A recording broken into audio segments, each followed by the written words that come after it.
نحمده ونصلي على رسوله الكريم اما بعد فاعوذ بالله من الشيطان الرجيم بسم الله الرحمن الرحيم رب اشرح لي صدري ويسر لي امري واحلل عقدة من لساني يفقهوا قولي۔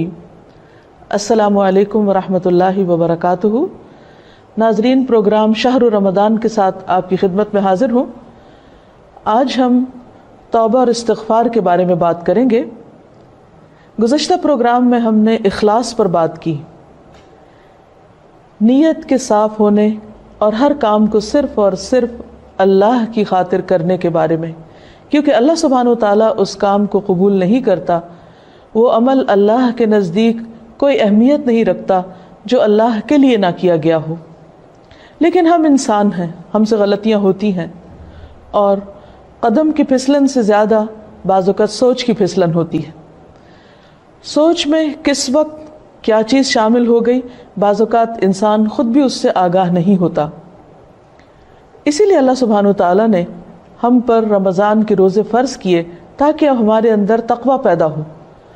تقویٰ انسان کے اندر ایک کانشیسنس پیدا کرتا ہے، شعور پیدا کرتا ہے، اور جب انسان کے اندر شعور آ جاتا ہے تو اسے اپنے گناہوں کا احساس بھی ہونے لگتا ہے، اسے اپنی غلطیوں پر ندامت بھی ہوتی ہے۔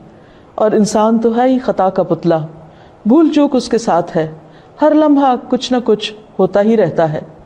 ایسے میں انسان کیا کرے؟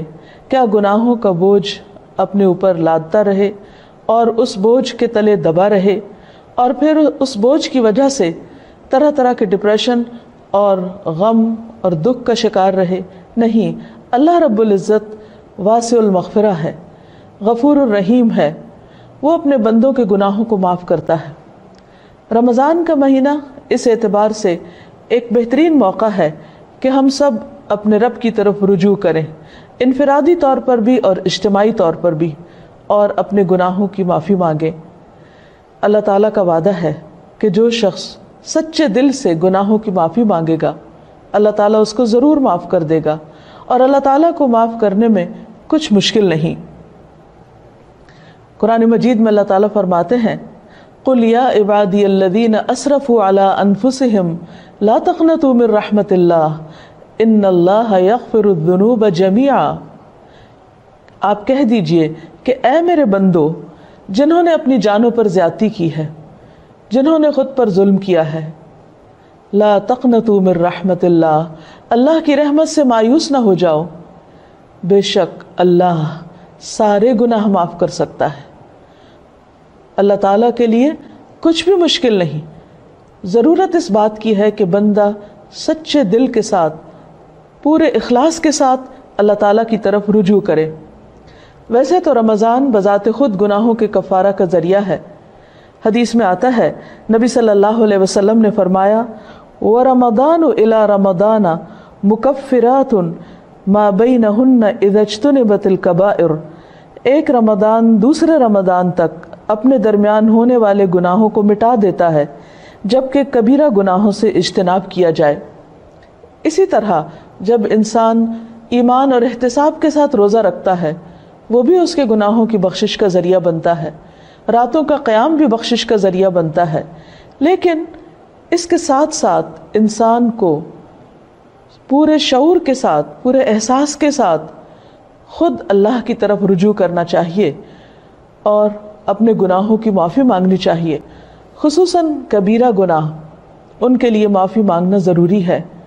اللہ تعالیٰ سے توبہ کرنے کا ایک طریقہ بھی بتایا گیا، اور وہ یہ کہ انسان اپنے گناہوں پر نادم ہو، شرمندہ ہو، ان کا اعتراف کرے، ان کو مانے، اور پھر آئندہ نہ کرنے کا وعدہ کرے، اور پھر اپنی زندگی کی اصلاح کر لے۔ انسان کی انسانیت اسی میں ہے کہ وہ اللہ تعالیٰ کی طرف رجوع کر لے اور گناہوں کا اعتراف کرے۔ انسان اور شیطان میں یہی فرق ہے۔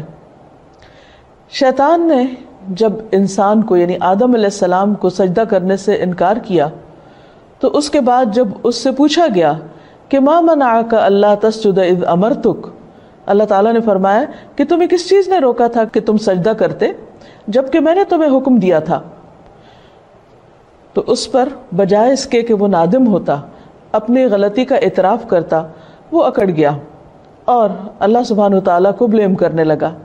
اس کے برعکس آدم علیہ السلام سے جب خطا ہوئی اور وہ بھول کر جنت کا وہ پھل کھا بیٹھے جس کے کھانے سے ان کو روکا گیا تھا، تو جب انہیں اپنی اس بات کا احساس ہوا کہ انہوں نے درست نہیں کیا اور ان سے جنت کا لباس اتروا لیا گیا، تو وہ فوراً اپنے رب کی طرف پلٹے اور انہوں نے اعتراف کیا اور دعا کی، ربنا ظلمنا انفسنا وان لم تغفر لنا